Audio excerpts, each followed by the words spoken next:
이제 알아차림하는 거에 대해서 조금 더 얘기를 하면요. 오랜만에 이제 수행하는 방법에 대해서 이제 한 가지 이제 얘기를 해보면, 우리가 그 먹는 거에 대한 알아차림이 꼭 필요하잖아요. 뭘 먹을 때 삿대 두는 게 이게 의외로 쉬운 듯 하면서도 또 막상 잘 안 되는 부분이기도 하고, 이게 먹는다라는 것이 그냥 단순히 어떤 식욕을 충족하는 그런 행위가 아니라 우리가 법의 관점에서 보는 거죠. 그렇게 볼 때 이거는 또 볼 때 이렇게 보는 것을 알아차림해야 되는 거고, 소리 들을 때 듣는 것을 알아차리고, 맛과 냄새라고 하는 대상들이 너무나 분명하고요. 그리고 또 그 어떠한 것보다 이 몸의 감각들에 대해서 우리가 알아차림할 수 있고, 먹는다라는 건 행위가 일어나는 거니까. 그리고 그 음식을 대하는 마음의 태도라는 것이 있잖아요. 그 마음의 느낌이 바로 연결되는 것이고, 그 마음의 태도라고 하는 것은 대부분 이제 우리가 탐심이 많이 연결돼 있죠. 우리가 굉장히 유명하잖아요. 식욕. 그죠?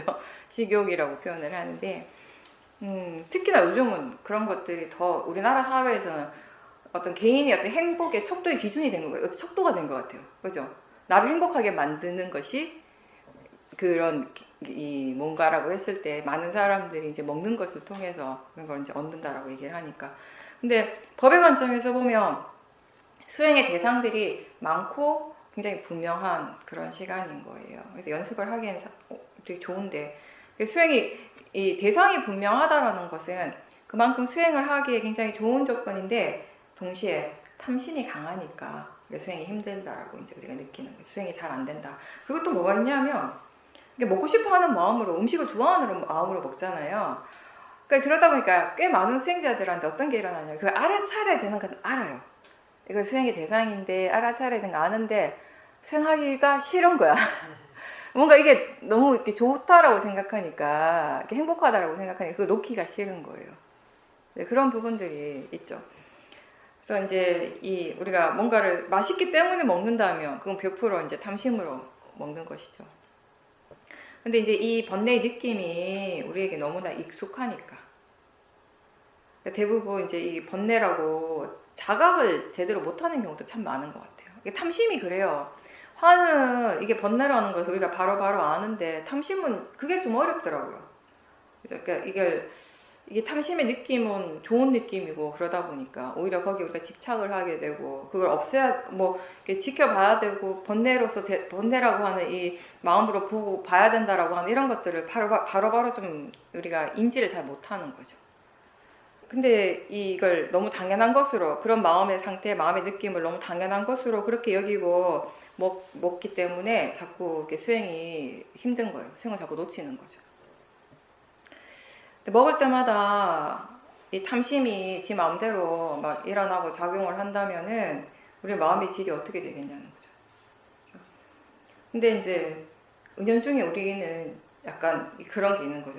이 정도는 괜찮지 않을까, 이렇게 해도 괜찮지 않을까라고 하는 자기 합리화, 그죠? 번뇌에 대한, 탐심에 대한 자기 합리화가 좀 잘 돼 있는 편이에요, 우리가. 그런 마음들을 이제 봐야 되는 거죠. 그게 이제 뭐하죠? 그래서 어떤 마음으로 먹는가, 어떤 마음으로 먹어야 하는가, 거기에서부터 이제 우리가 수행을 시작하는 거예요. 지금 먹고 싶어 하는 마음, 좋아하는 탐심으로 먹는가, 아니면 수행하려고 하는 마음, 수행하고자 하는 마음으로 먹는가. 먹고 싶어 하는 그 마음, 맛에 대한 탐심을 먼저 지켜보고 먹어야 되는데, 그 마음을 바로 보는 것이 어려우면은, 그럴 때는 이제 그때 그 느낌을 대상으로 보는 거예요. 그 마음의 느낌을. 지켜보면서 그 어느 정도 이제 번뇌가 좀 가라앉았다 싶으면 이제 먹는 거죠. 근데 또 중요한 거는 먹는 과정에서 그 번뇌가 점점 더 강해지는 경우도 굉장히 많거든요. 이렇게 항상 주의를 기울이면서 먹어야 돼요. 그렇게 먹다 보면요, 자연스럽게 맛있다라고 하는 생각을 덜 하게 돼요. 줄어들게 돼요. 이게 수행 쪽에 관심을 두고, 확실히 법에 대한 관심을 두면, 그전에는 이게 맛있다라고 먹으면 안 되는데, 이게 맛있는 게 아니라 맛이지, 이렇게 본인에게 아무리 일깨워줘도 맛있는 거예요, 그냥. 근데 탐심을 보려고 노력하고, 내 느낌을 보려고 노력하고, 마음이 이렇게 느끼는구나, 이런 생각이 일어나는구나, 몸의 감각들이 이렇게 일어나는구나를 계속 알아차리다 보면 어느새 맛있다, 맛있네, 맛있네, 이런 생각들이 줄어들게 되는 것이거든요. 그런 부분들, 이게 그냥 말로서가 아니라 본인 스스로가 이제 수행을 통해서 본인이 이제 느끼는 게 되게 본인 스스로 체험을 하는 게 굉장히 중요한 거죠, 사실은. 아까 제가 얘기한 게 그런 거잖아요. 이게 불교에 대해서, 수행에 대해서 계속 얘기한 것이. 그러니까 불교는 정말 굉장히 어떻게 보면 되게 단순한 거예요. 아까도 얘기했지만 누구나 다 알 수 있는 것만 부처님이 말씀하신 것 같아요. 결과적으로 봤을 때. 형이상학적인 것에 대한 말씀 거의 잘 안 하셨잖아요. 아예, 그죠? 그런 질문에 대한 답을 이렇게 우리가 그 14무기 뭐 이래가지고 경전에 나오듯이. 근데 누구나 다 경험하는 거, 누구나 다 체험하고 그걸 통해서 누구나 다 이해할 수 있는 것에 대한 얘기를 하는 거. 근데 너무 신기한 게 그걸 통해서 누구나 다 열반에 이룰 수 있다라는 거죠. 괴로움에서 벗어날 수 있다라는 거죠. 네. 근데 그게 말로 하면 단순한데 내가 실천하는 것은 또 쉽지가 않은 거. 그거는 그만큼 우리의 마음이 번뇌에 익숙해져 있기 때문에. 그러니까 뭘 하든지 간에 우리는 사티와 지혜로서 하기보다는 번뇌로서 하는 것에 이미 익숙해져 있기 때문에. 그런데 그런 그 행위가 다른 어떠한 것보다 이 먹는 것이 더욱더 그렇다라는 거죠, 사실은. 자선을 할 때나 행선을 할 때는 이 마음을 몸과 마음 쪽에 두려고 우리가 많이 노력을 하고 집중하는데, 먹을 때는 자꾸 음식 쪽으로 가는 거. 이제 그런 마음을 알아야 되는 거예요. 그러니까 우리가 뭔가 번뇌가 있으면 항상 이 공통적인 게 뭐냐면, 특징이 뭐냐면, 번뇌는 어느 쪽으로 가는가 하면 대상을 향하잖아요. 그렇죠? 항상 그 대상 쪽으로 가는 거예요. 그러니까 음식 쪽으로 자꾸 가는 그 마음. 음식으로 간다라고 하는 것은 결국 관념이잖아요. 그러니까 사티를 두려고 하는데 어느새 계속 이 관념의 사티를 두고 있을 때가 많다는 거예요. 그러니까 사티가 없는 건 아닌데 뭔가 바르지 않는 사티가 되는 것이죠. 그런 부분도 되게 조심을 해야 되는 거예요. 먹고 싶어 하는 마음, 그 좋아하는 마음을 알아차림할 때 이제 파라마타를 대상으로 하는 것이고, 그 마음들을 충분히 지켜보고 그 마음이 이제 좀 약해졌을 때 이제 우리는 몸의 감각이라든지 뭐 소리라든지 뭐 맛이라든지 이걸 바로 이제 다이렉트로 대상으로 볼 수가 있는 거예요. 그게 안 되면 여전히 탐심이 강한 상태로 이제 계속 보게 되면 결국 그 맛을 알아차림하려고 해도 그게 탐심의 마음으로 보게 되는 것이니까 그런 부분들을 조심해야 되죠. 제가 음식 이렇게 밥 먹을 때 알아차림할 때 항상 얘기하는 것 중에 하나가, 옛날에 호도마을에서 수행 법회할 때 들어보신 분들은 들어보셨을 거예요. 호도마을에서 어느 날 콩고기라고 하세요. 콩단백으로 만든 고기 질감처럼 만들었는데, 요리를 잘하면 거기 뭐 이렇게 양파라든지 여러 가지 야채를 넣고 불고기처럼 하면 딱 불고기처럼 보여요. 색깔도 그렇고 씹었을 때 아무런 이 선입견 없이 그냥 씹으면 이게 고기인가 싶어요, 그냥. 그러니까 그것도 그런 거죠. 이게 콩고기야라고 알고 먹으면 전혀 고기 같지 않아요, 솔직히 말해서. 근데 고기네 하고 먹으면 고기 같아요. 불고기네 하고 의심의 여지가 없이 먹으면 그냥 불고기예요. 그날 이제 그렇게 잘 먹고 오후에 인터뷰를 하는데 어떤 보살님, 젊은 보살님이 그거 처음 먹어봤나 봐요. 콩고기라는 거 있는지 몰랐어. 20대 젊은 보살님. 그러니까 불고기가 맛있어서 잘 먹었다라는 얘기를 했는데, 이제 사람들이 그거 콩고기인데 콩으로 만든 건데 이거 본인이 이제 깜짝 놀래잖아요. 그럼 이제 우리가 그런 질문을 하는 거죠. 그 사람이 먹은 거는 불고기를 먹은 것인가 콩을 먹은 것인가. 근데 사실 수행적인 측면에서 뭘 먹은 건 중요하지 않은 거예요. 불고기냐 콩이냐가, 아까도 얘기했잖아요. 이거 콩고기네라고 알고 보면 그냥 콩고기예요. 절대 불고기가 될 수 없어요. 식감이라든지 맛이라든지 그 사람 마음에서 그냥 콩고기인 거지. 근데 콩고기라는 거 전혀 모른 채 먹는 사람은 그냥 불고기인 거거든요. 불고기를 먹는 것이거든요. 실제로 우리가 먹는 것은 콩도 아니고 불고기도 아니고 맛을 먹는 거잖아요. 관념과 실제를 구분하지 못할 때는 그냥 우리는 오로지 맛있다라는 생각으로만 먹고, 그 음식이 무엇이다라고 하는 그 생각으로 먹고, 그 생각에서 일어나는 그런 탐심들이 있는 것이고 탐심으로 먹게 되는 것이라는 거예요. 옛날에 저 처음 출가해서 얼마 안 됐을 때, 그때 절에도 이런 게 공양이 왔어요. 콩햄이라고 그래가지고 아주 정말 획기적인 게 발견이 된 거예요. 대만에서 왔는데 이건 진짜 햄이에요. 햄 맛이 나요, 실제로. 너무 깜짝 놀랐어요. 그런 거 처음 봤거든요. 근데 그 공양이 와가지고 스님들이 그걸 먹었는데 너무 맛있게 먹은 거예요. 진짜 그걸 먹으면서 사실 그때도 그 생각을 했어요. 도대체 이게 그러니까 어떤 느낌이냐면, 이걸 이렇게 즐기면서 먹는 것이 이게 과연 맞는가? 그러니까 너무 맛있게 먹으니까, 먹으면서도, 그죠?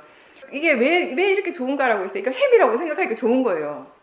네, 그 기억들. 제가 항상 그 얘기하잖아요. 우리는 기억을 먹는다고. 내가 좋아하는 음식을 먹을 때 진짜 내가 먹고 있는 것은 굉장히 많은 부분이 기억을 먹고 있더라고요. 기억 속에 그 맛을 먹고 있어요. 기억을 먹는다기보다는 기억 속에 그 맛을 먹고 있더라고요, 내가. 그러니까 그런 것들, 그러니까 무엇이 관념인가 무엇이 실제인가가 전혀 구분이 안 되는 상태인 거죠. 관념으로 온통 이제 이렇게 대상을 하고 있는, 관념을 그냥 볼 뿐인 거죠. 그때 이제 실제를 보는 거, 그게 이제 관건이 되는 것이, 그걸 자꾸 연습을 하는 것이거든요. 그 실제를 볼 때 마음이 어떻게 달라지는가, 거기서 어떤 이해들이 생겨나는가, 그게 관건이에요. 예전에 제가 처음 출가해가지고 큰 자리에 있을 때 노스님이 몇 분 계셨는데, 노스님께서 붕어빵을 안 드시는 거예요. 우리 너무 맛있는데, 그때 저 20대니까 얼마나 맛있어요. 근데 출가해가지고 맘대로 사 먹지도 못하고 누가 사다 주면 어쩌다가 먹으니까 얼마나 맛있었겠어요. 젊은 스님들은 누가 붕어빵 겨울에 사다 주면 너무 맛있는 거예요. 막 우리가 맛있게 먹고 있는데 노스님께서 그걸 어떻게 먹냐고 그 징그러운 것을 그렇게 우리는 너무 맛있는데. 노스님께서는 70년 동안 평생 절에서 사시고, 그리고 그때 제가 출가했던 그 절이 먹는 거, 음식을 굉장히 철저하게 지키는 곳이었거든요. 비구니 스님 선방이라 가지고. 노스님께서 밖에 나가셔서 뭐 식사하실 때도 이렇게 따로 뭐 드실 걸 항상 도시락을 사갖고 다니셨어요. 네, 그렇게 철저하게 평생을 이제 드시는 걸 지키셨거든요. 그러니까 이 먹는 것에 대한 구분이 되게 이제 명확하신 거죠. 그러니까 이게 붕어 모양만 해도 징그러우시대요. 드시기가 싫은 거 안 드셨어요. 그 징그럽더라고요. 그러니까 우리는 붕어라고 생각하지 않고 빵이라고 생각하거든요. 너무 맛있거든요. 그러니까 어떻게 생각하는가에 따라서, 그렇죠? 노스님께서도 그게 붕어라는 생각보다 이게 빵이라고 생각했으면 드셨을 거예요.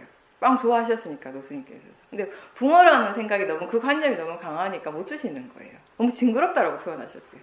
그걸 어떻게 먹냐고 이렇게 말씀하셨거든요. 그때도 되게 신기하다라고. 근데 그때는 뭔지 잘 몰랐죠. 제가 금방 출가해가지고 아직 수행하기 전에. 나중에 출가하면서 그때 그게 이제 생각이 났어요. 이 관념과 실제라는 것이 이런 거구나. 그러니까 우리는 맛을 알아차리고 그때의 마음을 알아차리면서 먹는 것이라는 거.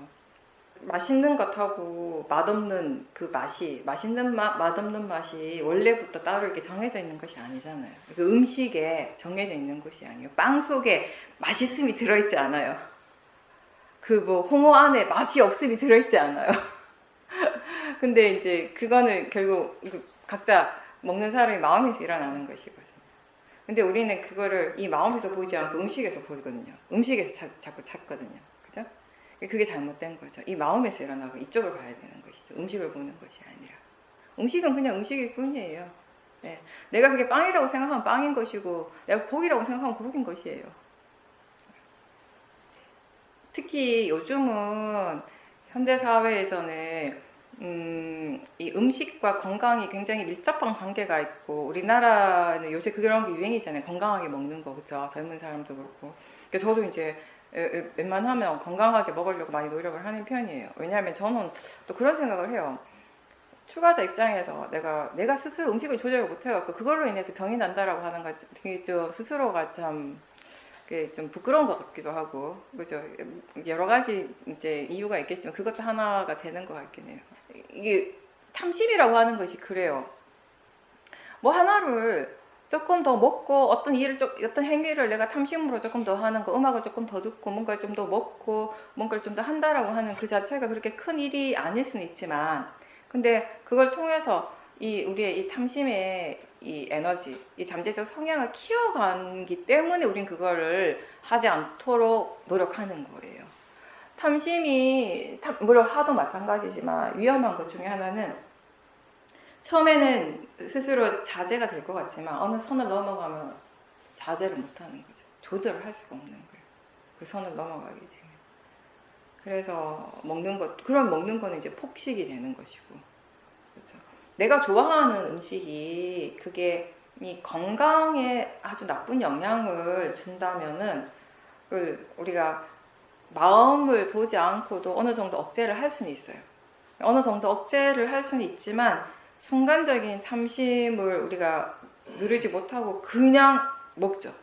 폭발을 하고 후회하게 되는 경우들이 있죠. 마음을 제대로 보지 못하고 이러한 탐심에 대한 이해가 없이 그냥 참는다거나 그냥 억제하는 것은 항상 이런 한계가 있는 거예요. 그래서 마음을 바르게 보고 이해하는 것은 이 마음의 건강을 지키는 것뿐만 아니라 우리 몸의 건강을 지키는 데도 꼭 필요한 거죠. 사실. 특히 현대사회는 못 먹어서 병이 나는 것이 아니라 너무 많이 먹어서 병이 나니까 이제 그런 부분들에 대해서, 그러니까 이 위파사나 수행의 장점 중에 하나가 그런 것 같아요.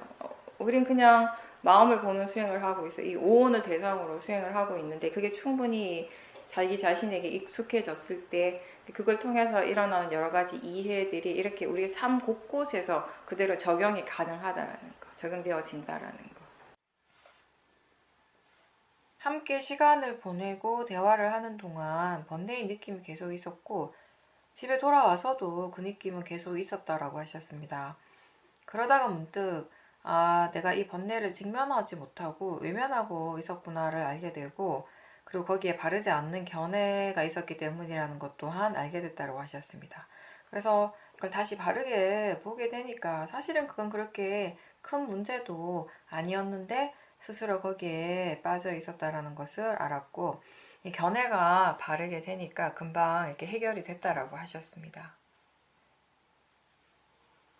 항상 우리가 이 번뇌가 일어나고 있다라는 것을 대체로 이렇게 마음의 느낌을 통해서 많이 알게 되죠. 뭔가 이렇게 찝찝하고 무겁고 평소와는 다른 가볍지 않은 그런 느낌이 있을 때 지금 뭔가 번뇌가 일어나고 있구나라고 알게 되는데, 어떤 번뇌들은 그게 일어나는 순간에 바로바로 이게 뭔지 알아요. 어떤 이렇게 화라는 것을 알고, 화도 이 화가 왜 일어나는지도 이렇게 알 수 있는 경우도 많고, 그동안 이제 수행 계속 오래 해오셨기 때문에 화에 대한 이해, 탐심에 대한 이해도 기본적으로 어느 정도 갖춰져 있기 때문에 사실은, 그리고 또 우리가 살다 보면 이게 뭐 우리의 삶이 굉장히 막 변화무쌍하고 다이나믹한 그런 시기는 지났잖아요. 그죠? 어느 정도 이제 연세가 있고 이 생활 자체도 굉장히 이렇게 루틴을 따라가게 되고 뭔가 안정적이 되고, 이게 거기서 일어나는 번뇌의 양상이라고 할까? 그런 것들도 대체로 보면 뭔가 이게 루틴처럼 일어나는 것들이 좀 많은 것 같아요. 그러니까 예전처럼 직장 생활을 하고 다양한 사람들을 만나고 내가 예상하지 못한 그런 상황들을 직면하게 됐을 때 일어나는 다양한 번뇌들이 예전에 많았다면은 지금은 이제 그런 부분들이 별로 없으니까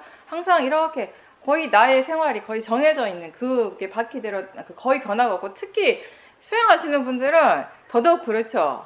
그죠? 이게 마음이 자꾸 바깥으로 나가고 이런 거 별로 안 좋아하니까 어떻게든 이 안쪽으로 모이고 싶고, 그러다 보니까 점점 사람들과 만남도 이제 좀 줄이게 되고 그런 것들을 조금씩 이렇게 안 하게 되고 혼자 있는 시간들이 더 많아지고, 그게 거기서 오히려 우리는 더 그 행복을 느끼게 되니까 그게 더 편안하다라고 느끼고 있으니까. 그러니까 사실 행복이라고 하는 것이 다른 누군가를 의지해서 일어나는 행복은 굉장히 불완전한 것이거든요. 항상 불안감을 내포하고 있어요, 거기에는. 아무도 없어도 내가 스스로 행복할 수 있는 그런 행복이 이제 뭔가 이렇게 안정적인, 이 마음의 안정성이라고 하는 것은 굉장히 중요한 건데, 이게 결국 우리 관점에서 봤을 때는 그게 어디에서부터 오는가 하면 지혜로부터 일어나는 것이거든요. 무엇이 우리의 마음을 굉장히 안정적으로 만드는가. 사마디도 한번 보세요. 여러 가지 사마디를 우리가 경험을 할 수가 있어요. 할 수 있는데 이게 굉장히 안정적인 사마디, 어떤 대상에도 흔들리지 않고 계속 일상에서도 내가 해야 할 일을 하고, 이게 사실 저 같은 경우는 수행을 꽤 오랫동안 하고 난 다음에도 처음에 갔을 때야 내가 막 움직이면서 바쁘게 몸을 움직이면서도 일어나는 그 아주 깊은 사마디를 그때 처음 경험을 했어요. 그 이전에 내가 경험했던 모든 사마디는 가만히 있을 때만 일어났어요. 그래서 자선을 너무 좋아했어요.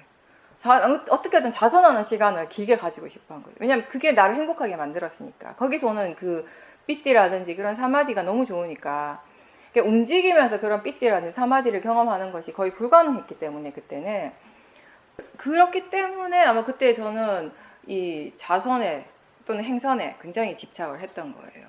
근데 이제 시오미니 수행을 하면서 견해를 바르게 하는 것이 가장 중요하다라는 것을 배우게 되고 스스로 이제 느끼고, 그러면서 이제 마음이 그런 방향으로 이제 개발이 되면서 어느 순간에 내가 막 이렇게 움직이고 있는데 마음이 고요함, 그 사마디가 내가 수행을 하면서 한 번도 느껴보지 못한 그런 깊이의 사마디를 경험한 거예요.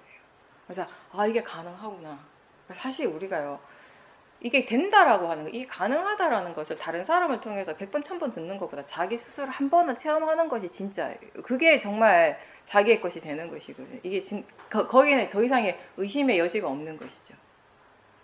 그런 것들을 이제 체험을 하면서 여러 가지 이 번뇌에 대해서나 아니면 좋은 마음들에 대해서나 계속 이제 이해를 하게 되는 것이죠. 근데 뭔가 이렇게 찝찝함이 있어요. 찝찝함이 있고, 이게 번뇌라는 것은 알겠는데 여러 가지 이유가 또 있을 거예요. 거기서 그거를 번뇌로서 바로 직면하지 못한 이유가, 보기 싫어하는 마음이 있을 수도 있고요. 또 때로는 그런 게 있어요. 이게 번뇌는 알겠는데 이 마음을 직면할 만한 힘이 아직 안 갖춰진 거죠. 그런 경우도 사실은 많아요. 그러니까 이게 항상 이게 뭐랄까 연기적인 거예요. 우리는 대상과 마음은 항상 연기적으로 일어나는 것이거든요. 그러니까 이게 이 연기적이라고 하는 것은 이 번뇌와 지혜도 그렇잖아요. 지혜 힘이 좋을 때는 번뇌가 약한 것이고, 그건 그냥 두 번 얘기할 필요가 없는 거예요. 번뇌 힘이 좋아졌다라고 하는 건 그만큼 지혜 힘이 약해졌다는 걸 이미 내포하고 있는 거예요. 연기적으로. 그렇죠? 그러니까 번뇌가 강해졌다라는 건 뭐예요? 지혜 힘이 없다라는 거죠. 함께 내포되어 있는 것이죠. 이 두 개가 같이 가지는 않겠죠. 아마 그때 보살님께서 이 마음이 이런 번뇌가 일어나고 있다는 건 알지만 그걸 보기 싫어했을 수도 있고, 만약에 그런 경우라면은 우리는 이 보기 싫어하는 마음을 또 대상으로 봐야 된다라는 걸 알아야 될 것이고요. 또 그렇지 않고 번뇌인 건 알겠는데 이 번뇌를 볼 수 있는 아직 충분한 힘이 이쪽에 없다라면은 계속 그 힘을 키워가는 것이 우선인 거죠. 근데 그 힘을 키워가는 건 여러 가지 방법이 있을 수가 있어요. 있는데 우리가 주로 많이 사용하는 방법이 그때 그 마음의 느낌을 주로 보는 것이죠. 그렇게 아마 보살님께서도 이번에 그걸 직면해서 본 것은 거기서 놓치지 않고 어떻게든 마음의 느낌이든 뭐든지를 계속 보고 있었기 때문에 가능했다라고 생각을 해요. 다른 때보다 마음의 힘이 있었기 때문에 계속 지켜보고 있었기 때문에 그게 어떤 마음인지가 이제 보여진 거죠. 그러니까 수행은 지금 잘 안 된다고 해서요 포기하는 것이 아니라 어떻게든 할 수 있는 수행을 계속 하는 게 되게 중요하다고 생각해요. 제가 그 얘기 참 많이 했잖아요, 예전에. 지금 할 수 있는 수행을 하는 것이라고. 그게 가장 현명한 수행이라고요. 지금 내가 할 수 없는 수행을 하려고 애쓰는 것이 아니라 지금 할 수 있는 수행을 하다 보면요 안 될 것 같던, 아까는 잘 안 됐던 것이 어느 순간에 돼버리는 거예요. 마음이라고 하는 게 그렇게 개발이 되고 있는 거예요. 내가 모르는 사이에, 내가 자각하지 못하는 사이에 계속 봤기 때문에 그 찝찝해도 그래도 놓치지 않고 계속 봤기 때문에 마지막에 결국은 그 마음을 전체적으로 볼 수 있었고, 그리고 그걸 직접적으로 보지 못할 때는 그냥 느끼기만 할 때는 그냥 느낌적으로는 이게 굉장히 큰 번뇌인 것 같고 뭔가 대단한 게 있을 것 같아요. 근데 의외로 그거를 우리가 분명하게 대상으로 딱 보고 나면 이게 이거야? 약간 이럴 때도 사실은 많아요. 별거 아닐 때, 생각보다 별거 아닐 때도 많아요. 또 그런 건 있죠. 지금 한번 봤다라고 해서 또 다가 아닐 수는 있죠. 다음에 또 비슷한 상황에서는 또 다른 또 대상에 대해서 사람들에 대해 또 그런 비슷한 번뇌는 또 일어날 수 있는 것이고, 그럴 때마다 또 일어날 때마다 또 지켜보고 하면서 이해를 계속 해 나가는 거죠. 일어날 때 우리는 볼 수 있는 것이고요. 그래서 그 번뇌가 아주 분명하게 지금 알아졌다라는 것은 그만큼 우리에게 수행에 굉장히 좋은 타이밍이라는 거, 좋은 조건이라는 것이에요. 그걸 알면은 번뇌가 일어난 것에 대해서 우리의 마음이 안 좋아질 필요는 없는 것이죠.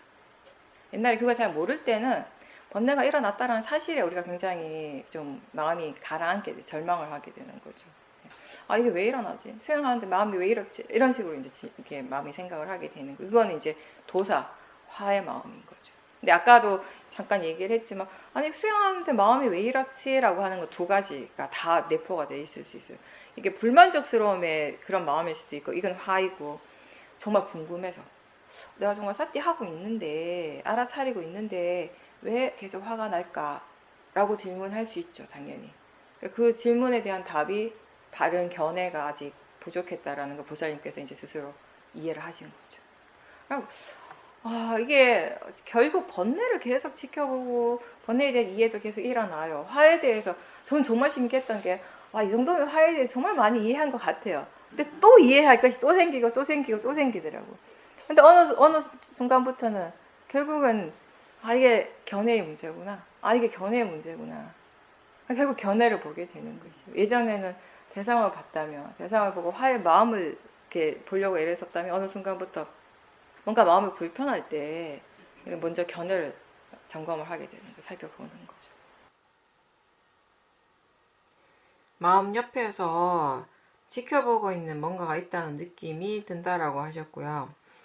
번뇌의 생각이 일어났을 때 그 마음을 어떻게 봐야 하는지, 어떻게 해야 하는지란 총체적으로 다 아는 마음이 있다라는 것을 알게 되었다고 하셨습니다.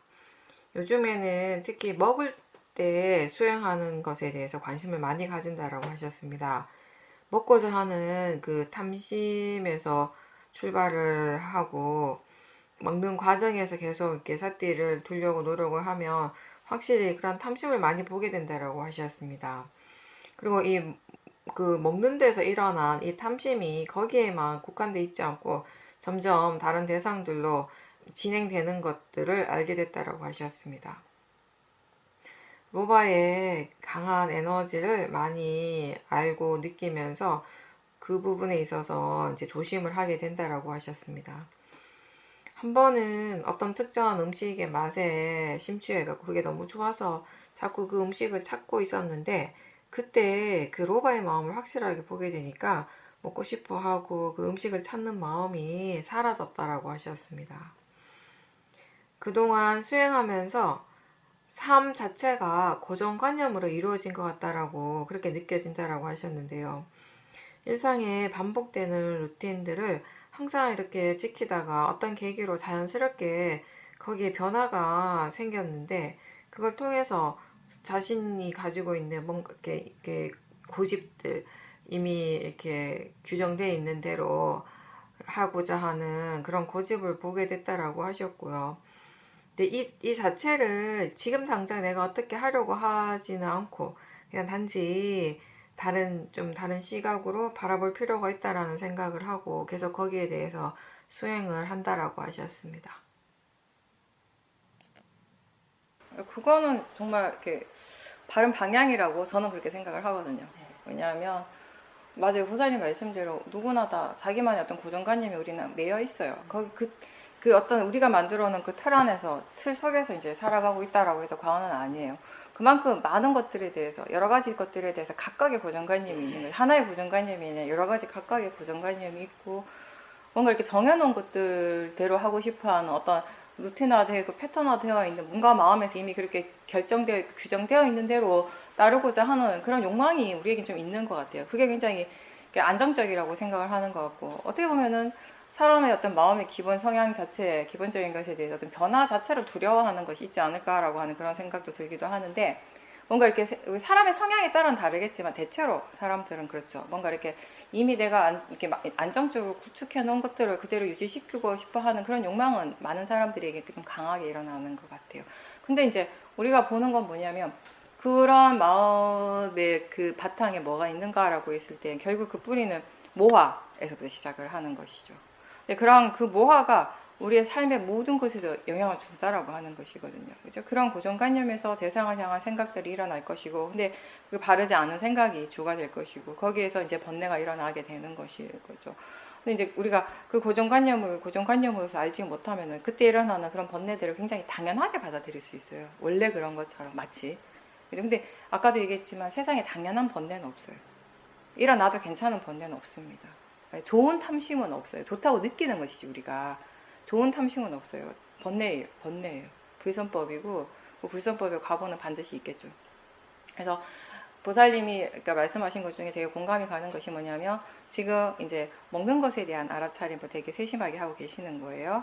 그게 보살님의 지금 생활에서 굉장히 중요한 부분을 차지하고 있으니까 건강을 지키기 위해서 이제 지금 유독 많이 신경을 쓰고 있는 부분이고 거기에 좀 마음이 집중을 하고 있는데 그러다 보니까 거기에서 일어나는 아주 미세한 탐심들, 예전에 이제 놓치고 갔던 탐심들이 이제 보이는 거예요. 그죠? 예전에는 일상에서 일어나는 거친 부분들을 많이 보고, 그리고 미세한 것들은 모른 채 지나갔는데, 이제 조금 집중해서 특히나 이제 보는 쪽에 힘이 좋은 상태이고, 한쪽에 이제 먹을 때 일어나는 탐심을 더 이렇게 관심을 가지고 보니까 아주 미세한 것까지 보게 된단 말이에요.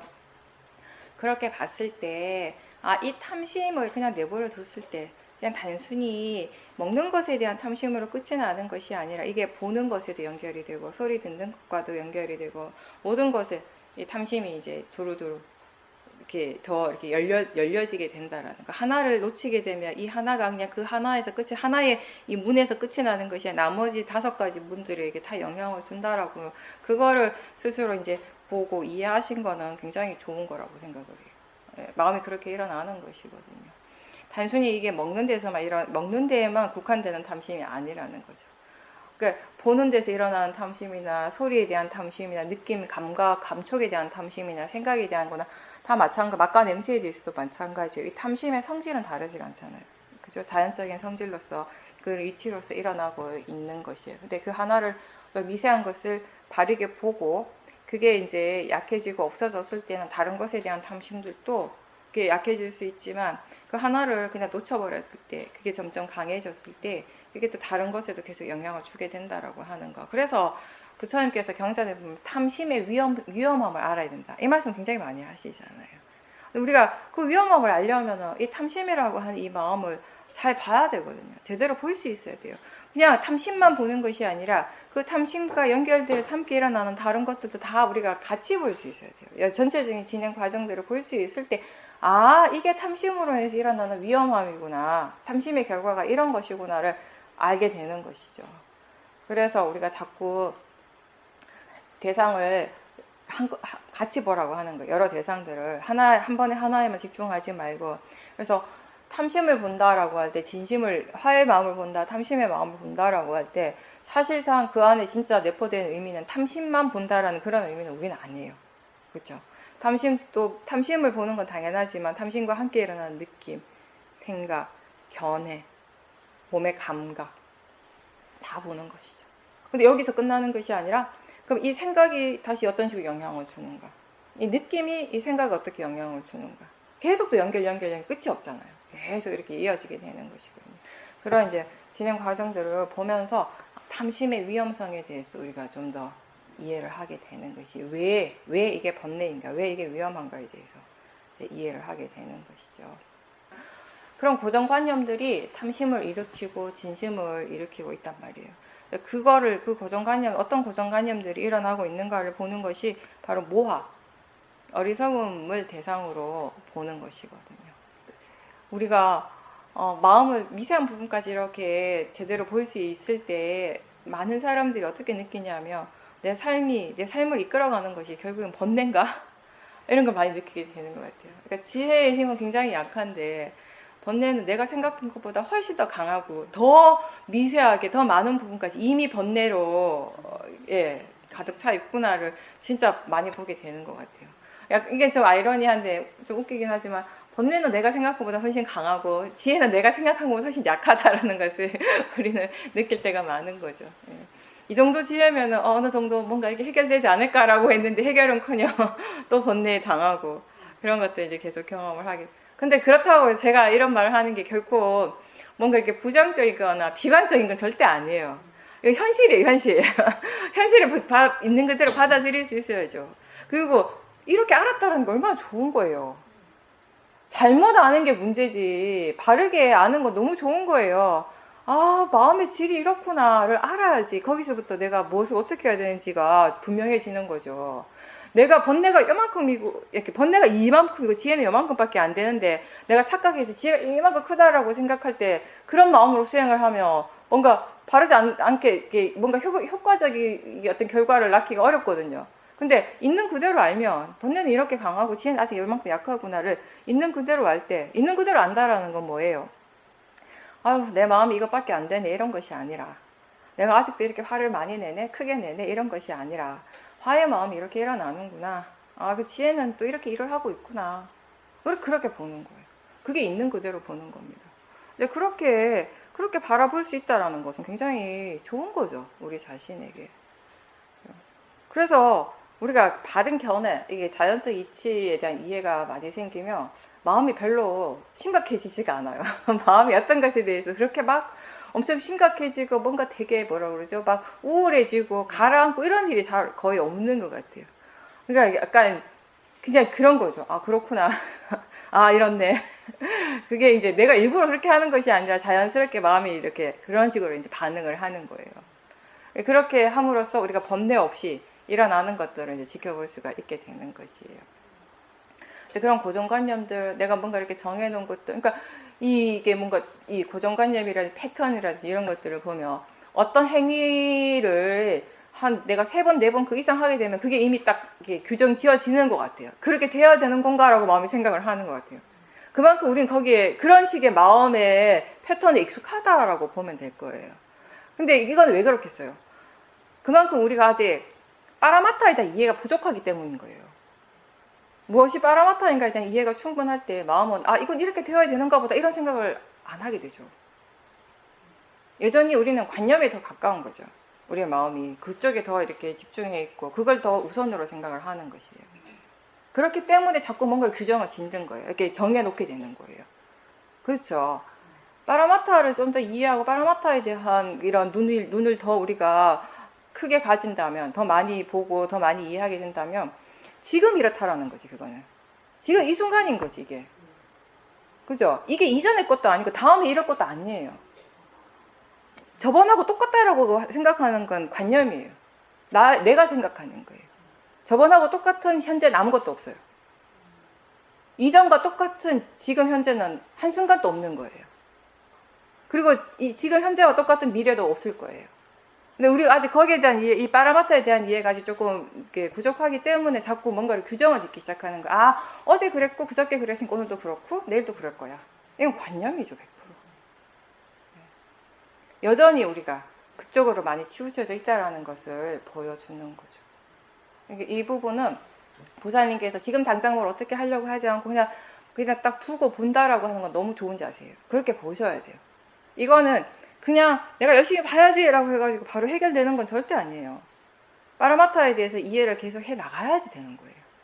아, 정말 이게 무상이구나를 이해하는 순간에 더 이상 규정 짓지 않겠죠.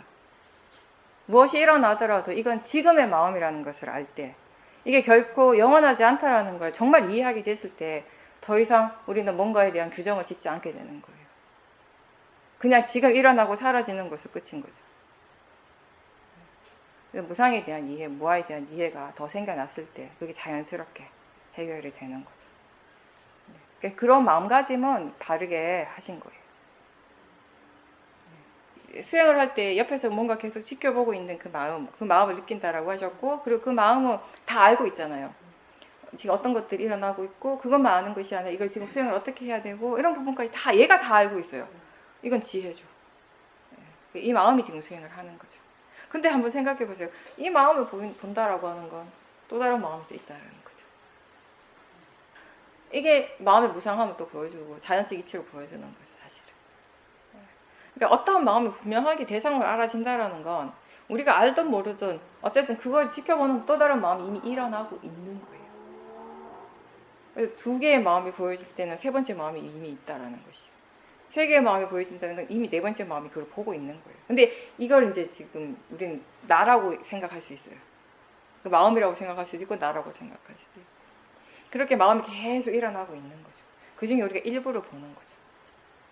근데 그게 일어나는 마음들 이렇게 물러나면서 계속 볼 수 있을 때, 아, 수행은 내 일이 아니구나, 마음이구나 라는 그 굉장히 분명하게 이해하게 되는 거죠. 그렇죠? 지금도 마찬가지. 이렇게 옆에서 보고 있는, 생각을 보고 있는 그게 내가 아닌 건 확실하잖아요. 마음이라는 건 분명하잖아요. 그 마음이 지금 수행을 하고 있죠. 내 일이 아닌 거죠. 내가 하는 일이 아닌 거죠. 지혜가 하고 있고 알아차리는 그 마음이 수행을 하는 거죠. 평소에는 무서움을 잘 안 느끼는 편인데 최근에는 악몽을 꾸는 일이 좀 자주 있고, 또 한 번은 꿈을 꾸고 나서 무서움을 많이 느꼈는데 그 마음이 좀 길게 이어졌다라고 하셨습니다. 그리고 사람 만나는 것을 별로 좋아하지 않는데 계속 연락을 하는 사람이 있어서 좀 마음이 좀 불편한데 그런 마음들을 지켜본다라고 하셨습니다. 일상에서 사띠 자주 두려고 하는 노력을 계속 하셔야 되는 거, 그거 중요한 거 아시죠? 이제 우리가 자선하고 행선을 집에서도 이제 혼자서 꾸준하게 해야 되는 이유가 이게 수행이 충분히 능숙하게 할 수 있는 분들은 굳이 막 그걸 이렇게 일상적으로 막 일부러 계획을 세워서 그렇게까지는 안 해도 되겠지만, 그렇지 않으면 내가 일상에서 수행력이 아직까지는 좀 많이 부족하다라고 스스로 느껴진다면은 이게 다 함께 같이 되어져야 돼요. 자선과 행성과 일상에서의 알아차림이. 그래서 이게 이제 마음의 균형을 맞춰가는 것이거든요. 그러니까 좌선과 행선을 통해서 좀 더 집중적으로 수행에 대한 노력을 하는 거예요. 그게 이제 일상에서 내가 수행을 할 수 있는 토대가 되어줄 수 있도록 그런 차원에서 우리가 좌선과 행선을 하는 겁니다. 근데 그런 마음의 상태가 이제 일상에서도 우리가 이어질 수 있도록 그게 관건이 되는 것이죠. 수행하는 방법에 대해서 얘기를 드리면 질문을 좀 자주 하셔요. 스스로에게. 그러니까 사실 좌선하고 행선을 할 때는 지금 수행하는 시간이라는 게 굉장히 명백하잖아요. 너무 분명하기 때문에 마음이 웬만해서는 이렇게 다른 쪽으로 잘 가지 않고 갔다가도 다시 이렇게 수행하는 쪽으로 오게 돼요. 자동적으로. 지금 이렇게 수행하는 시간이지라고 또 오랫동안 하셨으니까 그게 되는데 일상에서는 이 마음이 자꾸 이렇게 다른 쪽으로 바깥으로 나가는 거예요. 그러니까 사티가 없는 순간이 굉장히 길어져 버려요. 그러니까 사티가 없는데 없다라는 것 자체를 모른 채 계속 시간을 보내는 거예요. 한참 있다가 보면 아무것도 없는 거죠. 뭐 사티고 보고. 그럼 그때부터 이제 알아차림을 하고. 근데 이게 하루아침에 좋아지는 것이 아니기 때문에 방법에서 우리는 항상 질문을 자주 하라고 하는 거죠. 그 질문이 막 어려운 질문이 아니라 아는가, 이제 알아차리는가, 마음이 뭘 하는가, 뭐든지 상관없어요. 그러니까 질문에 이 내용이 중요한 건 아니에요. 그러니까 질문하는 순간에 사티가 생긴다라는 그게 중요한 거지. 그래서 우리가 계속 그 얘기를 하는 거예요. 질문을 자주 하면 할수록 좋은 거라고 처음에는. 왜냐하면 질문하는 순간에는 무조건 사티가 있으니까. 어떤 사람은 아는가라고 하는 질문이 효과적이고 어떤 사람은 마음에서 뭐가 일어나는가가 효과적일 수도 있고 다 다른 거죠. 뭐든지 상관은 없어요. 알아차림이 일어나는 것이 관건이고 그렇게 또 사티를 두는 것이 좋은 이유가 뭐냐면 이게 뭔가 이렇게 내가 수행을 하고 있다라고 하는 그런 느낌 없이 가볍게 수행을 하게 해요. 그게 아는가 이렇게 질문을 할 때 사티가 바로바로 일어나잖아요. 계속 그런 식으로 이제 뭘 하든지 간에 내가 뭐 밥을 먹을 때든 사람들과 얘기할 때든 뭐 집에서 뭐 이렇게 쉬고 있을 때든 바깥에서 일을 했을 때든 마음이 한쪽에서 아는가라고 질문하는 건 그렇게 어렵진 않거든요. 다만 근데 이게 습관이 돼야 되는 거예요. 아직 잘 안 된다라고 하는 것은 아직 그만큼 이제 노력이 좀 더 이렇게 필요하다라는 것이니까 계속 그런 부분 노력을 하시고 그리고 한 번씩 견해도 일깨워 주시고요. 견해가 바른가, 지금 어떤 견해를 수행을 하고 있는가 이게 굉장히 중요하기 때문에 그러니까 이 알아차림과 바른 견해는 항상 세트로 같이 가야 된다라는 걸 기억하시면 됩니다. 그렇게 하시고 이제 꿈 얘기를 하셨는데요. 혹시 요즘 깨어 있을 때, 잠자리에 들 때 말고 깨어 있을 때도 뭔가 이렇게 생각의 내용들이 이렇게 복잡하게 많이 일어나나요? 마음이 뭔가 이렇게 번뇌가 평소보다 더 강하다라고 느껴지시나요? 이게 꿈이라고 하는 것이 생각의 연속성이거든요. 저희 그런 얘기 하잖아요. 깨어있을 때는 생각이고 잠들 때 그게 꿈이 되는 것이라고. 뭐 여러 가지 이유가 있겠지만 근데 사실 왜 그렇지라고 생각하는 건 크게 의미는 없고요. 왜냐하면 그렇게 생각을 하게 되면 마음이 지가 생각하고 싶은 대로 그냥 듣고 싶은 대로 답을 얻게 돼요. 이래서 그런가 보다라고 그걸 믿어버리는데 그건 아무런 의미가 없고 그냥 어쨌든 그런 꿈을 꿨어요. 그런 꿈을 꿨을 때 일어났을 때 마음이 굉장히 찝찝하고 안 좋으셨잖아요. 그 찝찝하고 안 좋은 그 느낌, 그 마음을 대상으로 알아차림하시면 돼요. 다른 걸 하시는 게 아니라 마음의 느낌이 이렇구나, 지금 마음이 찝찝하구나, 이게 그냥 대상이고 자연적 이치다라고 계속 일깨워주면서 내용은 어떤 것이든지 일어날 수 있어요. 우리가 생각을 보면 깨어있는 동안에 수많은 생각이 일어나고 그 생각의 내용이 정말 다양하잖아요. 어떤 생각이 일어날지 상상조차 못한 것들이 막 불쑥불쑥 일어나잖아요. 그렇죠? 어떨 때는 내가 생각하고도 내가 놀랄 때가 있잖아요. 이런 생각이 일어났네 라고. 이게 꼭 나쁜 생각뿐만 아니라 왜 한 번씩은 보면 난데없이 수십 년 전에 50년, 60년 전에 내가 어릴 때 기억이 문득 떠오르는가 하면 그죠? 그런 것들이 그냥 나의 의도와 상관없이 불쑥 올라와요. 그래서 깜짝 놀랄 때도 있어요. 그러니까 생각이라고 하는 것이 그런 거예요. 마음이라고 하는 것이. 그래서 이게 왜 이러지? 라고 생각할 필요는 없으세요. 앞으로도 마찬가지예요. 꿈은 어떤 꿈이라도, 생각은 어떤 내용이라도 일어날 수 있으니까 꿈도 어떤 꿈이라도 꿀 수가 있는데 왜 이런 꿈을 꿨지? 라고 생각하지 말고 그거 난 다음에 일어났을 때 그 꿈으로 인해서 일어나는 마음의 느낌, 그런 마음의 상태를 대상으로 자연적 이치로서 계속 알아차림하려고 그렇게 보시면 됩니다. 꿈의 내용을 마음이 기억을 하기 때문에 그래서 두려운 것이거든요. 그래서 그 두려움이 대상이 되는 거죠. 그 내용을 생각하시지 말고 내용은 생각하면 할수록 마음의 질이 더 안 좋아지거든요. 그러니까 생각을 지켜보는 거하고 똑같은 이치예요. 내용은 아무런 의미가 없어요. 사실 지금 두려움이라고 하는 이 마음의 상태, 그때 그 마음의 느낌 이런 것들이 중요한 것이지 그게 빠라마타지 어떤 꿈을 꿨는가는 그냥 다 삐ඤ었다. 그냥 이건 그냥 관념이거든요.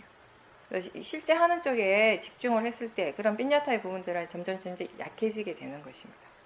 네, 그런 식으로 알아차림을 하시면 되고, 이게 생각이라고 하는 것이 정말 난데없이 불쑥불쑥 일어나잖아요.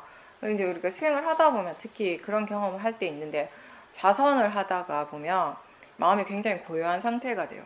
굉장히 고요한 상태였을 때 문득 지난 몇십 년간 한 번도 내가 생각하지 않았던 과거의 어떤 경험들이 툭 올라올 때가 있어요.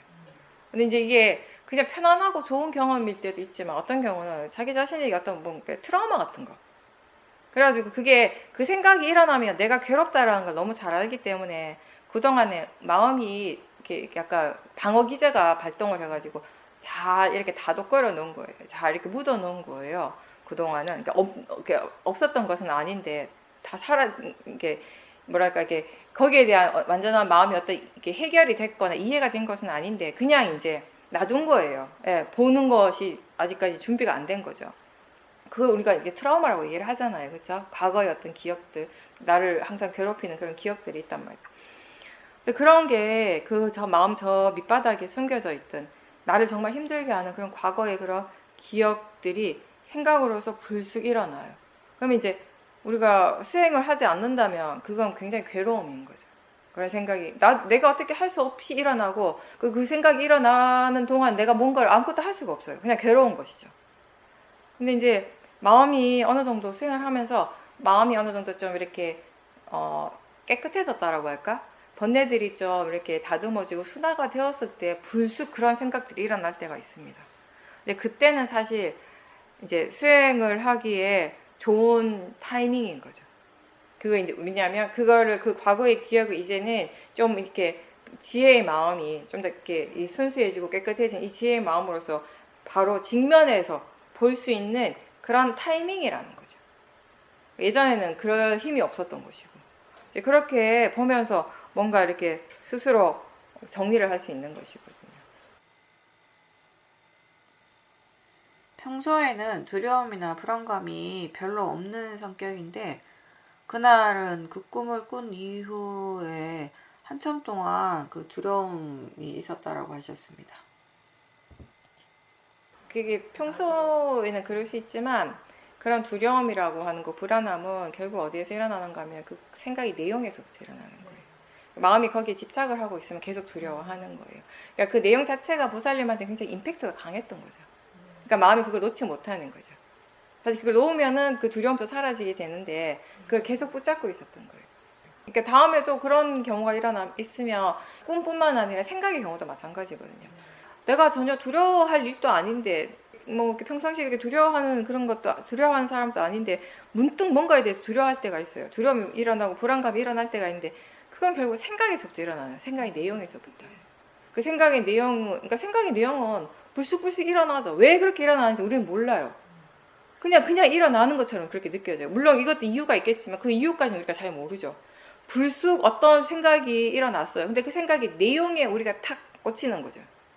그런 순간에 거기에서 두려움이 느껴지고 마치 진짜 그게 일어나는 것처럼 그냥 생각이 내용일 뿐인데 그게 정말 그 존재가 정말 여기 있는 것처럼 현실적으로 느껴지면서 뭔가 이렇게 두렵고 불안해 내가 진짜 그걸 하고 있는 것처럼 느껴질 때 두려워하고 불안해하는 것이에요. 근데 그때 그 두려움과 그 불안감 이런 것들을 대상으로 보고 이 생각의 내용을 자꾸 이렇게 멀리 떨어뜨려 놓음으로 해서 점점 이제 이 그 두려움이나 이런 불안감들이 약해지게 되는 것이죠. 그 꿈을 꾸고 난 다음에 본인 마음이 적어도 그날 하루는 뭔가를 좀 조심해야겠다라고 하는 그런 생각이 들었다라고 하셨습니다. 그럴 수는 있죠. 예. 그런 마음이 네. 생기더라고요. 우리가 왜 꿈에 대해서 약간 그런 게 있잖아요. 꿈이 뭔가 이렇게 약간 예지를 해주는 그런 예진지 아닌지 예. 모르겠지만 그렇게 생각하시는 우리가 가지고 있는 이제 이런 생각이 그런 게 있죠 아무래도. 그리고 또 보면 마음이라고 하는 것은 우리가 알지 못한 여러 가지 힘을 가지고 있으니까 예전에 사야도께서 그 말씀하셨어요. 그래서 이제 미얀마에서 인터뷰할 때 미얀마 사람이었나 외국 사람이었는데 사야도께서 인터뷰 하시면서 이런 경험을 하셨다고 어떤 사람이 얘기를 하는데 자기가 이렇게 누워 있었대요 그 수행자가. 누워 자기 집인가 뭐 어딘지 모르게 이렇게 누워 있는데 멀쩡한데 정말 멀쩡한데 갑자기 이 사람이 너무 갑자기 마음이 막 불안해지면서 이 천장이 무너질 것 같더라는 거예요. 너무 불안하더라는 거예요. 그래가지고 이 사람이 너무 불안해가지고 거기서 못 자고 나왔대요. 근데 실제로 그날 천장이 무너졌다는 거예요. 사도께서 그때 이제 그 말씀하시면서 이 마음이라고 하는 것은 뭔가 이렇게 우리가 바로바로 알지 못한 어떤 또 힘을, 에너지를 가지고 있는 그런 부분들도 있다. 이런 얘기를 하시면서 그때 이제 그 얘기를 하셨는데 사실 왜 그 예지몽이라고 하나? 그런 꿈을 꾸는 사람들도 있기는 있죠. 근데 이게 마음의 능력이 우리가 왜 우리는 윗바사나 수행을 하니까 그런 특별한 체험을 못하지만 사마타 수행하는 사람들은 평소에 경험하지 못한 체험도 분명히 해요. 아시죠? 사마ธิ가 굉장히 강해지면 이 굉장히 이 감각 기관들이 예민해지거든요. 그러니까 뭐 소리라든지 이런 것에 대해서 감각에 대해서 엄청 예민해지거든요. 평소로서는 저 도저히 느낄 수 없는 것들을 느끼고 들을 수 없는 것들을 들을 수 있는 그런 경험도 하게 되고요.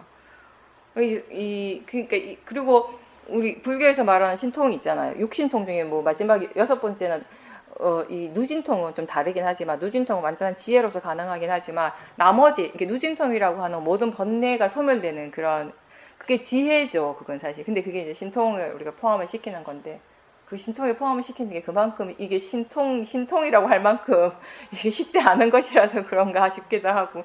근데 나머지 5가지 이제 천안통이라든지 뭐 천이통 이런 것들, 타심통 이런 것들은 윗바사나 수행을 통해서는 개발되지 못하는 마음의 힘이에요. 윗바사나 이 사마타를 통해서 이제 개발되는 마음의 힘이에요. 물론 이제 부처님께서는 그때 당시 스님들한테 사람들 앞에서 그런 신통을 이렇게 보이지 말라고 이렇게 말씀을 하셨죠. 왜냐하면 사람들이 거기에 혹하게 되는 거예요. 법을 보려고 하지 않고 그거를 보는 거예요. 그거 굉장히 조심해야 되는 것이. 우리는 법을 얘기를 해야 되는 거지. 사람들이 법에 관심을 가지고 법을 이해할 수 있도록 해야 되는 거지. 신통을 그냥 뭐 보여주는 순간에 사람들은 법에 뭐 관심 없어요. 이제 그걸만 보는 거예요. 이제 그 능력을 갖고 싶어하고 그걸 활용하고 싶어하고 그런 것들이 생기게 되는 거죠. 근데 그런 마음들이 이렇게 사마타 수행을 통해서 개발되는데 이런 것들이 사실 우리가 일상의 마음으로는 절대 경험할 수 없는 특별한 마음이긴 하잖아요. 이게 마음이라고 하는 것은 개발되는 것이거든요. 그러니까 우리가 어떤 방향으로 어떻게 개발하는가에 따라서 이 마음의 능력이 굉장히 다르게 발전이 되는 것이라는 거. 그래서 사실 우리는 내가 알 수 있는 것만 알잖아요. 마음에 대해서. 그거 말고도 내가 아직 모르는 것들이 굉장히 많은 부분들이 여전히 있다라는 것은 사실 인정을 해야 되는 거예요. 그러니까 내가 알지 못하는 것이지 그게 없다라는 건 아니라고 저는 생각을 해요. 저는 항상 이렇게 수행을 하면서 그런 것들을 많이 느끼거든요. 옛날에는 그건 아니지라고 생각했던 것들이 많았다면 지금은 내가 모르는 거지라고 생각하는 쪽으로 더 가는 것 같아요. 그 마음을 보면 볼수록 그렇더라고요. 이런 거, 정말 이런 거구나 라는 것이 알아질 때마다 뭔가 이렇게 굉장히 신기하고 새롭기도 하고 지혜라고 하는 것이 그렇게 느껴지는 거죠. 이게 지혜는 내가 그게 일어나지 않는 순간에 절대 알 수 없는 마음이더라고요. 지혜라고 하는 거. 그러니까 뭐냐면 그건 나의 상상으로서 알 수 없는 마음이 지혜더라고요.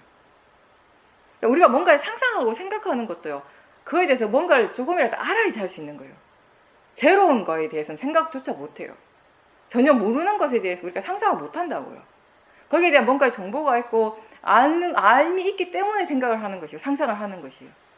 지혜가 일어나는 순간에는 이건 그런 영역을 벗어나는구나.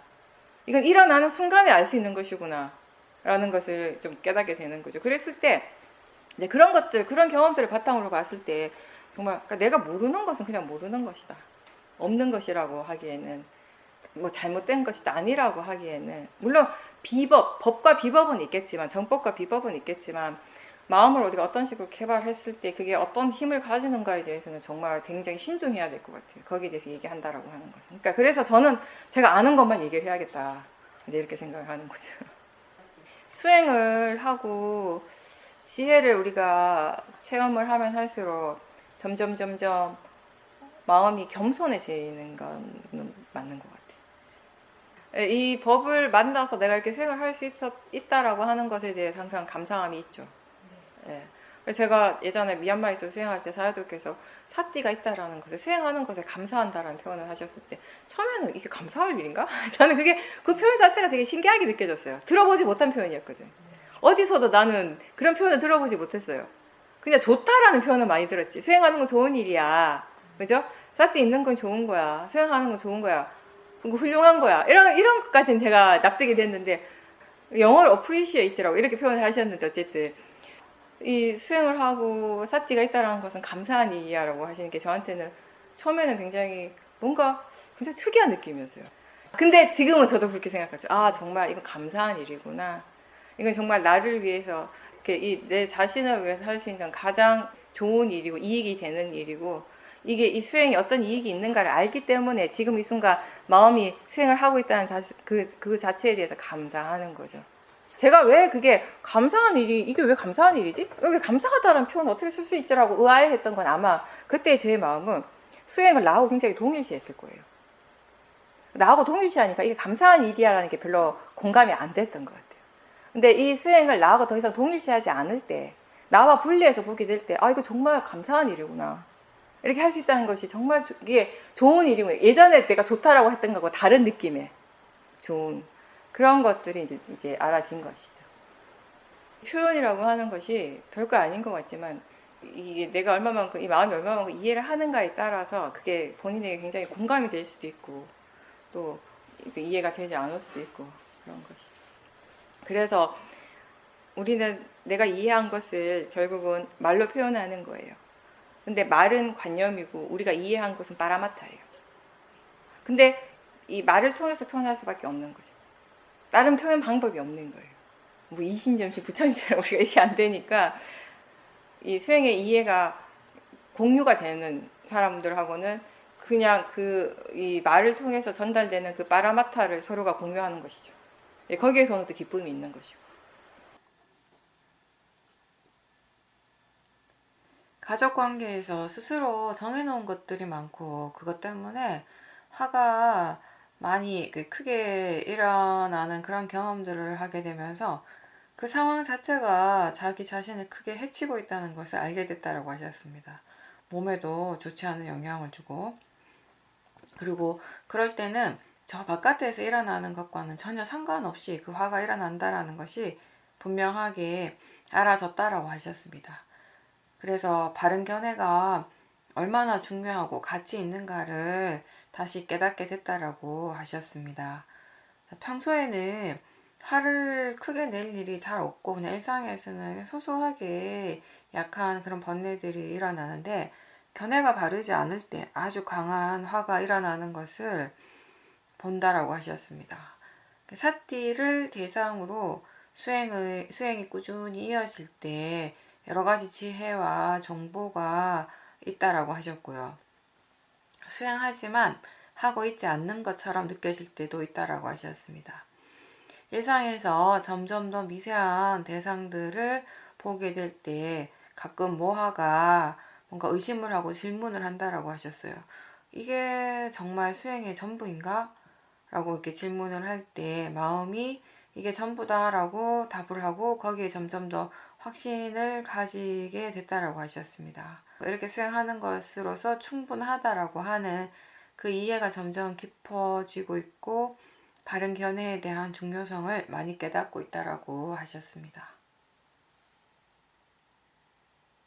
인간관계에서, 사람과 관계 속에서 일어나는 번뇌를 우리가 잘 다루기 위해서는 결국은 이 마음의 관심을 내 쪽으로 두는 거죠. 그게 가장 주 포인트가 돼요. 왜냐하면 거의 막 이게 자동적으로 그럴 때는 마음이 자꾸 상대로 가거든요. 이게 뭐 탐심이든 그게 집착이든 아니면 화의 마음이든, 특히나 이게 번뇌의 마음은 사람을 대상으로 하고 싶어 해요. 항상. 그렇죠? 이게 사람을 향해서 잘 가요, 얘가. 그래서 특히 인간관계 속에서, 사람과의 관계 속에서 일어나는 번뇌는 더더욱 그런 부분들에 대해서 우리가 굉장히 많이 조심을 해야 되는 것이, 마음이 자꾸 그쪽으로 가려고 하는 거. 그렇게 거기에 가면 또 계속 이런 관념적인 생각들이 계속 돌아가는 거예요. 둘 사이에서, 저 사람과 나하고 사이에서 어떤 일들이 일어났고 그 사람이 했던 말이나 이런 행동들이 계속 떠오르게 되고, 그런 것들이 계속 번뇌를 더 키워가게 되는 것이거든요. 그래서 마음을 상대가 아니라 내 쪽으로 돌린다라고 하는 것, 그건 다시 얘기하면 이 마음의 관심을 파라마타 쪽으로 계속 이렇게 돌리도록 연습을 하는 거지. 그리고 그게 이제 중요한 부분이에요. 이쪽을 본다라고 하는 결국 마음을 보는 것이고 느낌을 보는 것이고 이 육문에서 일어나는 나의 이 육문에서 일어나는 것들을 보는 것이거든요. 그렇게 볼 때 우리가 이제 좀 관념적인 부분들을 무시할 수 있게 되는 것이고 보지 않고 이제 실제에 집중함으로 해서 그 자연스럽게 그런 번뇌들이 약해지게 되는 것이에요. 그리고 좀 더 이렇게 그 번뇌 자체를 집중해서 보게 되는 거죠. 그리고 가족처럼 오랜 세월 동안 함께 살아온 사람과의서 번뇌는요, 뭔가 이렇게 굉장히 뿌리가 강한 거예요. 그러다 보니까 나중에는 그 사람이 어떤 특정한 행동과 어떤 특정한 뭔가를 할 때마다 화가 나는 거잖아요.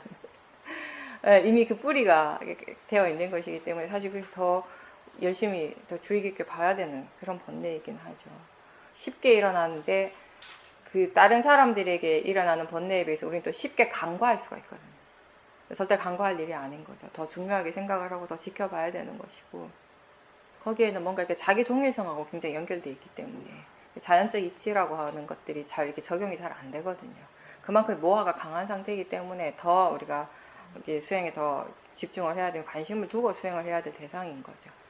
항상 남편이 대상이 아니라 그때 일어나는 내 마음이 대상이고 마음의 느낌이 대상이라고 하는 거. 그것만 계속 이렇게 하고 계시면은 결국 답은 마음이 찾아가게 될 거니까요. 그리고 예전에 보살님 수행이 힘들 때 항상 거기에서 막힐 때가 많았거든요. 뭔가 이렇게 충분히 지금 잘하고 있어요. 충분히 잘하고 있는데 뭐가 그걸 막냐 하면 수행에 대한 탐심이 그걸 막았어요. 이거보다 더 잘할 수 있을 것 같은 거예요. 더 잘해야 될 것 같은 거예요.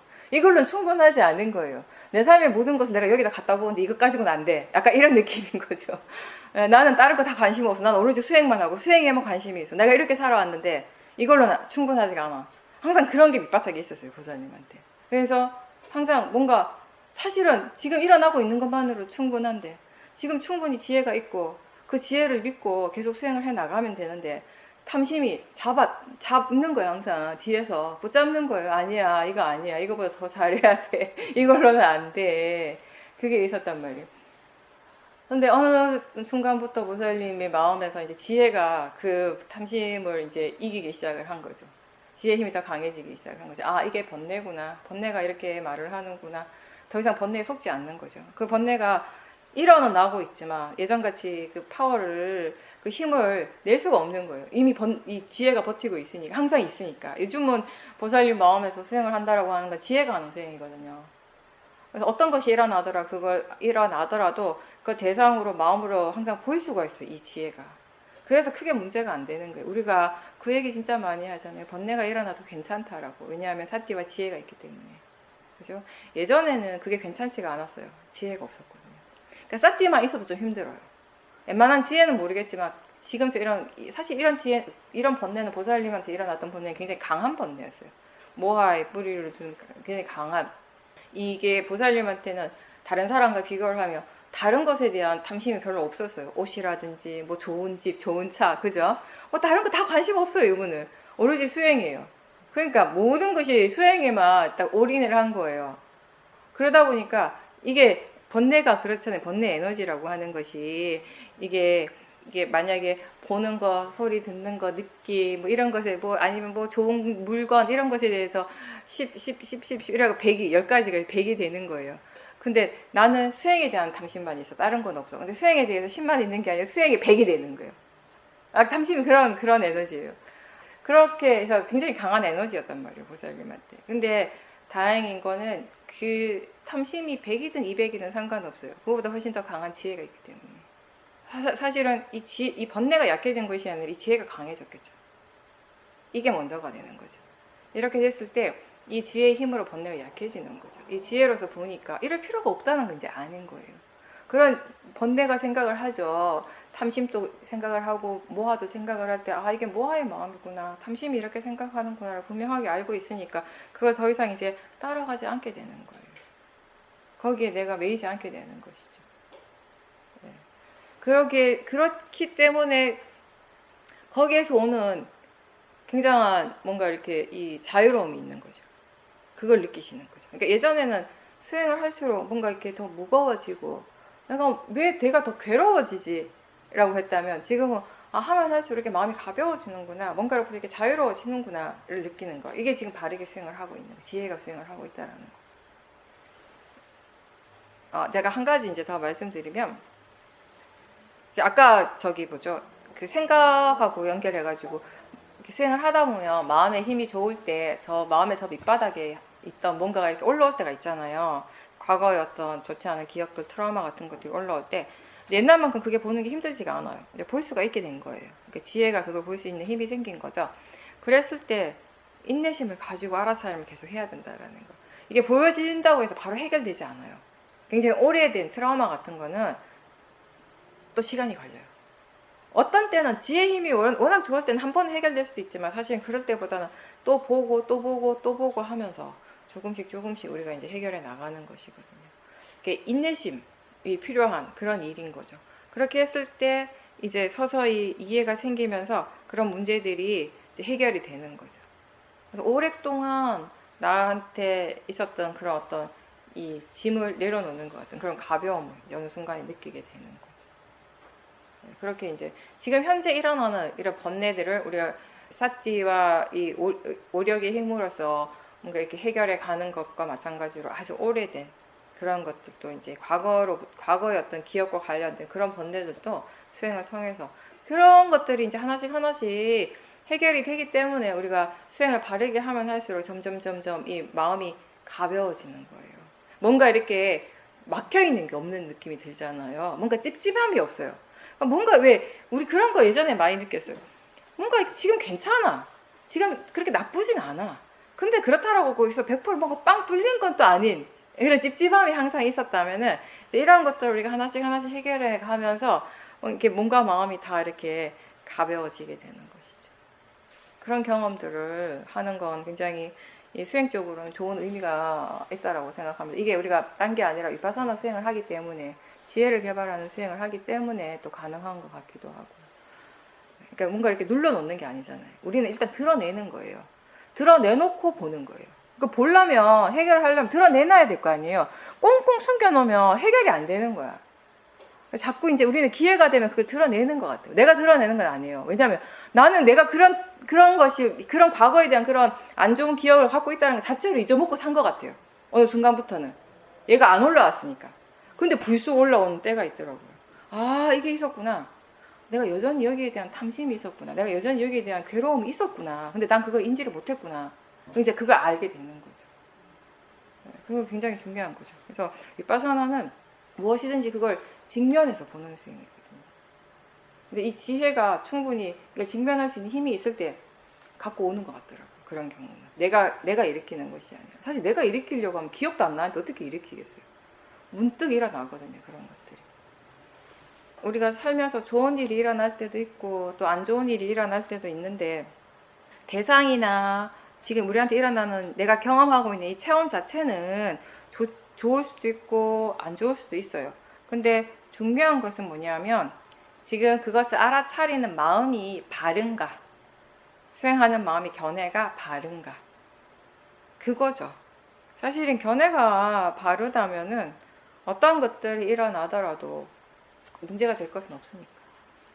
자연적 이치고 대상에 대한 이해가 충분하지 않을 때는 어떨 때는 이 대상이 일어나는 걸 알 때 뭔가 깜짝 놀랄 때가 있고 대상의 마음이 막 쉽게 동요를 하거든요. 근데 그런 이해들이 이제 깊어지게 되면 어떤 대상이라도 그게 나타나더라도 마음이 전혀 동요하지가 않아요. 그냥 계속 지켜보는 거죠. 이게 이제 곧 사마디가 되는 거죠. 마음의 안정감. 그래서 번뇌를 보는 것에 대해서도 마음이 더 이상 위축되지 않고 뭔가 이렇게 이 자책이나 이런 거 없이 그냥 바르게 볼 수 있게 되는 것이고 수행을 하면 할수록 이 마음에 대한 이해가 생기면 생길수록 결국은 하나인 것 같아요. 아, 견해가 정말 중요하구나. 견해가 수행을 하는 거구나. 그 부분인 거죠. 거기에 대한 이제 이해가 계속 생겨야 되는 거예요. 왜냐하면 사실상 자연적 이치를 이해하는 것은 꼭 무아에 대한 이해예요. 다른 게 아니라. 그게 그렇게 가벼운 이해가 아니라고요. 가벼운 이해가 절대 아니라고요. 연기를 이해하는 것이잖아요. 그거는 자연적 이치라고 하는 거. 그렇죠? 그리고 연기에 대한 이해잖아요. 그러니까 디가니까에서 아난다 존자가 부처님께 이제서야 연기가 분명하게 알아진다고 그렇게 말씀드렸을 때 부처님께서 뭐라 하셨어요? 아난다의 연기를 그렇게 쉽게 생각하지 마라.